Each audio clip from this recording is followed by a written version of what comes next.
আমি একজন সাহাবার জীবনী শোনাবো আপনাদেরকে। আব্দুর রহমান ইবনে আউফ রাদিয়াল্লাহু তাআলা আনহু 10 জন জান্নাতের দুনিয়াতে বসে যে 10 জন সাহাবা জান্নাতের সুসংবাদ পেয়েছেন তাদের মধ্যে একজন, আলহামদুলিল্লাহ বলেন। আব্দুর রহমান ইবনে আউফ রাদিয়াল্লাহু তাআলা প্রথম 8 জন মক্কায় যারা কালিমা পড়ে মুসলমান হয়েছে তাদের একজন। তার স্ট্যাটাসটাকে জেনে নেন। তো তিনি যখন মক্কা থেকে হিজরত করে মদিনায় গেলেন, মনে রাখবেন মক্কা থেকে যে সাহাবারা বাড়ি ঘর ছেড়ে হিজরত করেছে তাদেরকে বলে মুহাজির, মানে হিজরতকারী সাহাবা। আর মদিনাতে যে সমস্ত সাহাবারা তাদেরকে রিসিভ করেছেন তাদেরকে বলে আল আনসার, মানে সাহায্যকারী সাহাবা। তো যারাই হিজরত করে মক্কা থেকে মদিনায় যেত, বিষ্ণু ইসলাম মদিনার কোন সাহাবীর সাথে তার ভাই পাতিয়ে দিতেন, আল মুআখাত, ব্রাদারহুড করে দিতেন, দায়িত্ব দিতেন যে তুমি এই সাহাবীকে দেখবে। তো আব্দুর রহমান ইবনে আউফ রাদিয়াল্লাহু তাআলা আনহু যখন হিজরত করে গেলেন, তার দেখভাল করার জন্য যে সাহাবীর দায়িত্ব পড়ল তার নাম হচ্ছে সাআদ ইবনে রাবিয়া, আনসারী সাহাবী রাদিয়াল্লাহু তাআলা আনহু। বিষ্ণু বললেন, সাআদ, আব্দুর রহমান ইবনে আউফ তোমার ভাই, ভাই বানিয়ে দিলেন। কি বানিয়ে দিলেন? তুমি তাকে টেক কেয়ার করবে, সে হবে তোমার মেহমান। সুবহানাল্লাহ। সাআদ ইবনে রাবি রাদিয়াল্লাহু তাআলা আনহু তিনি আব্দুর রহমান ইবনে আউফকে ডেকে নিয়ে গেলেন, ঘরে নিয়ে গেলেন মেহমানকে, এবং বললেন, ইয়া সাআদ ইন্নী আকসারুল আনসারি মালান। হে সাআদ, তুমি চিন্তা করো না, তুমি মনে করো না যে তোমার ভরণ পোষণ দিতে আমার কষ্ট হবে। আমি মদিনার সবচাইতে বড় বিজনেস ম্যাগনেট, সবচাইতে বড় বিজনেস ম্যাগনেট আমি। No tension, don't worry about it. Tension নিও না, আসো, তোমার জন্য আমার কি প্রপোজাল শোনো। ফাআকসিমু লাকা নিসফা মালি, আমার যত সম্পদ আছে আমি অর্ধেক তোমারে দিয়ে দেব।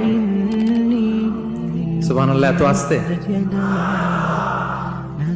আপনার বাড়িতে কেউ মেহমান হলে করতে পারবেন এরকম? আল্লাহ, কেমন প্রেরণার বাতি ঘর তারা। ফাআকসিমু নিসফা মালি, হে আব্দুর রহমান ইবনে আউফ, আমার অর্ধেক সম্পদ তোমারে দিয়ে দিব। এখানেই শেষ না, এরপর বলতে লাগলেন, আমার অনেকগুলো স্ত্রী আছে, তুমি কোথায় যে মেয়ে খুঁজবা, প্রস্তাব দিবা, এত ঝামেলার দরকার নাই। আমার কোন স্ত্রীকে তোমার ভালো লাগে বলো, তার যদি তোমাকে ভালো লাগে তাহলে প্রয়োজনে তাকে আমি ডিভোর্স দিয়ে দিব, তাকে নিয়ে তুমি সুখের সংসার করবা।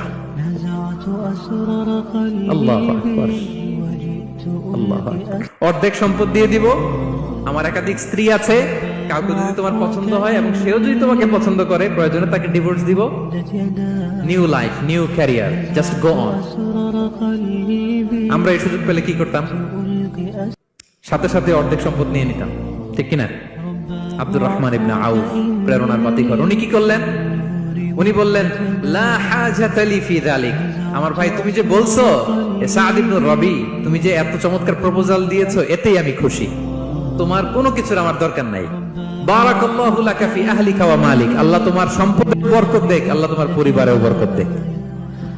তবে একটা কষ্ট করতে হবে, সেটা কি? আব্দুর রহমান ইবনে আউফ বললেন, দুল্লানি ইলা সুক, just show me the way to market. মদিনার বাজারটা কোথায় এটা একটু দেখায় দাও। আমি নতুন মানুষ, পথঘাট চিনি না। দুল্লানি ইলা সুক, just show me the way to market of Medina. মদিনার বাজারটা কোন রাস্তায় একটু দেখায় দাও। আল্লাহু আকবার। সাআদ ইবনে রাবি বললেন, এই তো মদিনার বাজার। উনি যে কিছু ঘি কিনলেন, পনির কিনলেন, কিনে বিক্রি করলেন, প্রফিট করলেন। ওই প্রফিট দিয়ে আরো বেশি করে কিনলেন, আবার বিক্রি করলেন, প্রফিট, আবার বিক্রি করলেন, প্রফিট। এই কেনা বেচা করতে করতে 1-2 মাসের মধ্যে উনি মদিনার one of the biggest business magnate হয়ে গেলেন। আল্লাহু আকবার। কি হাড় ভাঙা পরিশ্রমই না তারা করেছেন। একেবারে রেডি ক্যারিয়ার ছিল, গেলাম সবচেয়ে বড় বিজনেসম্যানের অর্ধেক সম্পত্তি পেয়ে গেলাম। He didn't accept the ready career, rather he made his own path with his own endeavor. নিজের চেষ্টায়, নিজের পরিশ্রমে, নিজের ঘাম ঝরিয়ে নিজের ক্যারিয়ার তৈরি করেছেন। চিল্লায় বলেন ঠিক কিনা? This is the biography of Abdul Rahman ibn Auf radiyallahu ta'ala.